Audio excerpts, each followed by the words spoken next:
Hello students, मैं आपको आज बताने जा रहा हूँ Newton's law of motion, Newton के गति का नियम। देखिए, न्यूटन का प्रथम गति का नियम क्या है। न्यूटन का प्रथम गति का नियम कहता है कि कोई बॉडी, अगर आपका कोई वस्तु है, कोई पिंड है, कोई बॉडी है, अगर वो गति में है तो गति में ही रहना चाहता है, और अगर वो रेस्ट में है मतलब विरामावस्था में है तो विरामावस्था में ही रहना चाहता है। देखिए, न्यूटन के प्रथम गति के नियम से दो बातें क्लियर होती है। पहला, जो न्यूटन का प्रथम गति का नियम है उससे आपको बल को परिभाषित करता है।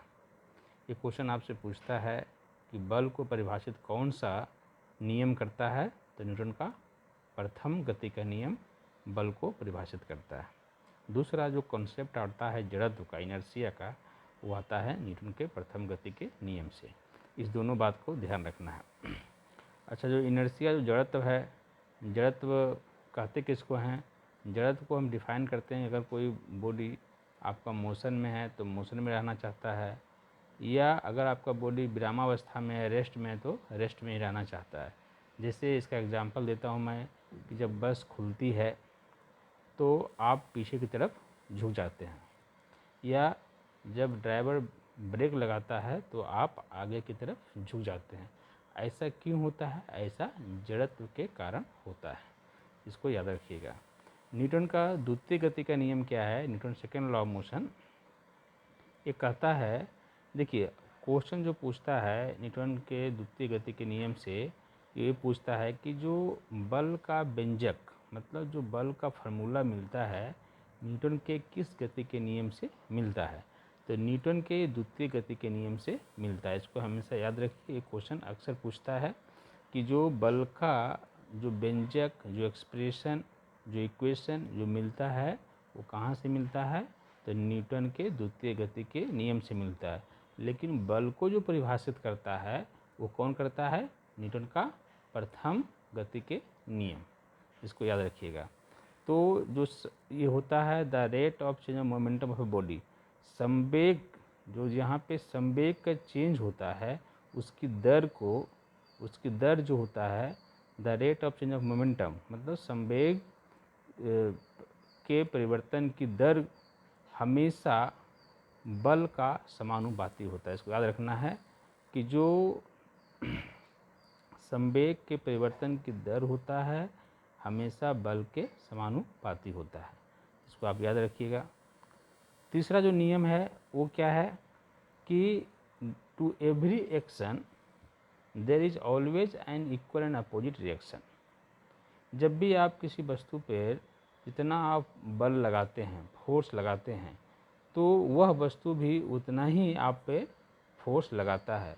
लेकिन ये जो दोनों जो बल होता है, जैसे हम बोलते हैं क्रिया जो होता है वो प्रतिक्रिया के बराबर होता है, लेकिन उसका जो डायरेक्शन होगा वो हमेशा उल्टा होगा। जैसे मान लीजिए कि आपके पास एक बॉल है, उस बॉल को आपने दीवार पे मारा, जितना बॉल के द्वारा दीवार पे बल लगाया गया, तो दीवार भी आपका उतना ही बल लगाया किस पे? बॉल पे। तो ये जो क्रिया और प्रतिक्रिया है, दोनों का परिमाण जो होगा वो बराबर है, लेकिन जो दिशा है क्या? उल्टा है। जब आपने बॉल फेंका उसका दिशा, और जब आपका बॉल रिटर्न आया उसका दिशा, दोनों क्या होगा? अपोजिट होगा। तो ये हमेशा आप याद रखिए कि ये जो क्रिया और प्रतिक्रिया जो होती है, ये जो सिस्टम हम लेते हैं उसमें हमेशा दो बॉडी होगा।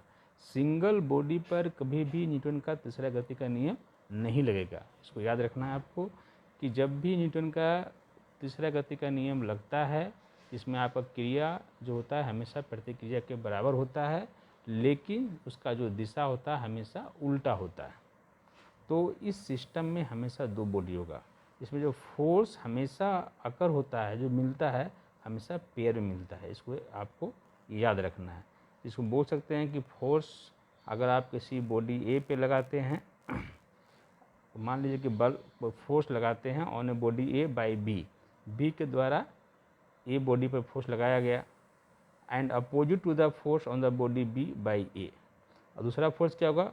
बॉडी बी पे ए के द्वारा लगाया गया। तो ये जो दोनों बल हुआ, ए के द्वारा जो बी पे लगाया गया, बी के द्वारा जो ए पे लगाया गया, दोनों का मैग्नीट्यूड क्या होगा? सेम होगा।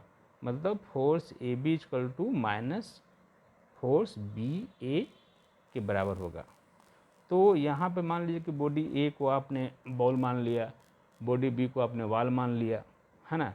तो इससे क्लियर होता है कि अगर सिस्टम में दो बॉडी है, दो वस्तु है, तो वस्तु ए के द्वारा वस्तु दूसरे पर लगाया गया बल हमेशा दूसरे वस्तु के द्वारा पहले वस्तु पर लगाए गए बल के हमेशा बराबर होगा।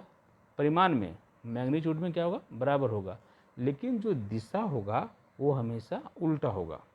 तो आपको इसको ध्यान रखना है। अगर आपको ये अच्छा लग रहा है हमारा ये वीडियो जो मैं बना रहा हूँ आपको, तो इसको आप लोग लाइक कीजिए, शेयर कीजिए। तो इस टाइप से मेरा थर्ड वीडियो था फिजिक्स में, जो इसे तो मैंने देखो न्यूटन का जो तीसरा गति का नियम मैंने लिख दिया है, F A B equal to minus F B A. इसको हमेशा याद रखना है कि फोर्स जो लगेगा ए के द्वारा बी पर और बी के द्वारा ए पे, वो हमेशा क्या होगा, उसका मैग्नीट्यूड बराबर होगा, लेकिन उसका दिशा क्या होगा, हमेशा उल्टा होगा। ये आपको हमेशा याद रखना है। Thank you.